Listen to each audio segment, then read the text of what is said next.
Hey guys, Slater here. I just went to Chipotle, picked up about 8 burrito bowls for everybody in the office, put me back a little bit. But when I was in line, I saw a really cute girl. I didn't talk to her. I feel like I should have. Let me know down below if you think I should talk to her. But anyway, it got me thinking about what it's like trying to date when you're at home from college. So I don't go to school in California, I go to school in New York. So I come back for 2 months and it's just kind of like a weird time. So I gotta run, get this food back to people, otherwise they're gonna kill me because they're starving. It's like almost 2 p.m. right now, I'm really late, but I'm gonna sit down and talk about this a little bit.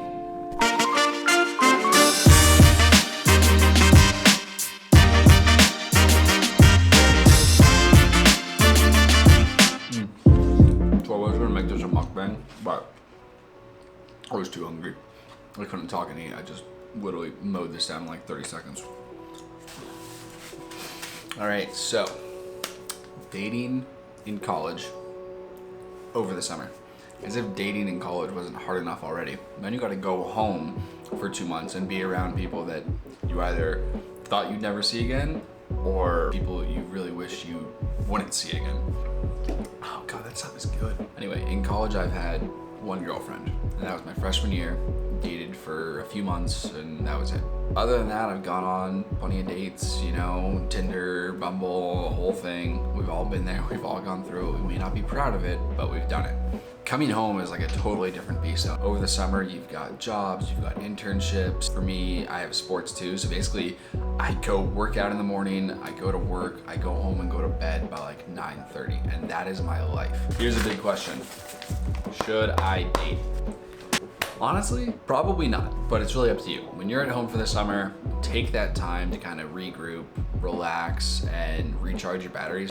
Namaste. So when you go back to school, you are even more focused and rested and ready to go for the entire school year. It's really difficult because you spend so much time in one place and then you come back and it's kind of like you have a life there and then you have your old life here. And even for those people who are planning on coming back to the same place that they're from, it can be difficult to split those two things up. So I think my biggest piece of advice is just like sort of try to compartmentalize it, you know, pick some things to focus on over the summer and maybe try to work on yourself instead of trying to develop and create any sort of relationship that is just going to be really difficult to maintain once you're back at school. If you are going to choose a date over the summer during college, then at least go about it in kind of a smart way. Decide at the start of the summer what you want.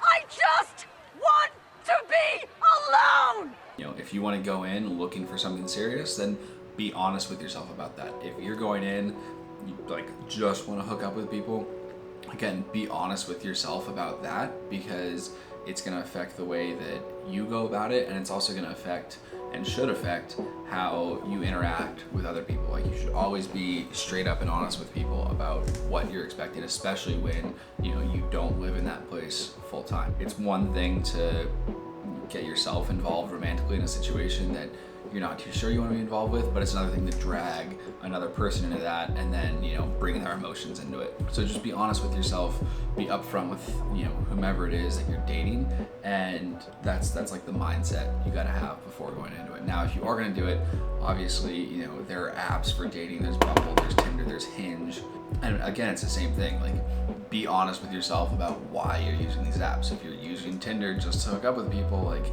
be straight up about that with yourself, and then that's going to make it so that you're going to have much healthier interactions with other people. The other side of it though is, do you know, try to continue talking to someone that you may have been talking to when you were at school? I can really only speak about my personal experiences here. I think that it's really difficult to do that because you're one person when you're at school, you're an entirely different person when you're at home. That doesn't mean that your personality is changing, but you're in a different location, you're in a different situation, stress-wise, work-wise. You know, in one location, you're focused on your academics, you might have a job on campus, you might be involved in several different clubs. When you're at home, you know, you could be a lazy shit, or you could be super active, and in all likelihood, it's very different from who you are at school. Even, you know, for me, at school, I do a lot of videography work. At home, I do a lot of videography work. At school, I'm a varsity athlete. at home over the summer. I don't stop being a varsity athlete, but I still interact with the people around me. I interact with the location totally differently.